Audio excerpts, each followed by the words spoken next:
Hello my dear students. তো দেখো, যেই মেন্স 2020 ইউনিট ডাইমেনশন মেজারমেন্টের একটা কোশ্চেন।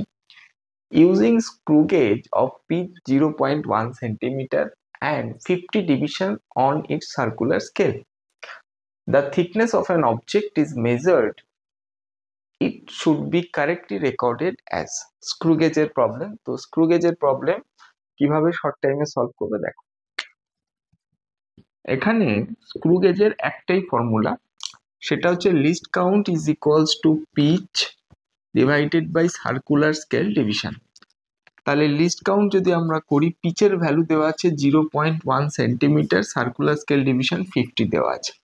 তাহলে এটাকে সলভ করলে আমরা এখানে 2 দিয়ে যদি মাল্টিপ্লাই করি 0.2 ডিভাইডেড বাই 100 সেন্টিমিটার, তাহলে এখান থেকে আমরা 0.002 সেন্টিমিটার লিখতে পারি। ওকে, তাহলে লিস্ট কাউন্ট হচ্ছে একটা স্ক্রু গেজ দিয়ে মিনিমাম যে ভ্যালুটা মেজার করা যায়, মিনিমাম যে লেন্থটা মেজার করা যায়। তাহলে এইখানে যে রেকর্ডটা আমরা পাবো, যেটা মেজার করে পাবো, সেইটা এটার মাল্টিপ্লাই হিসাবে থাকতে হবে, তাই তো? এটা মিনিমাম ভ্যালু, তাহলে এর মাল্টিপ্লাইড হিসাবে ভ্যালু থাকতে হবে।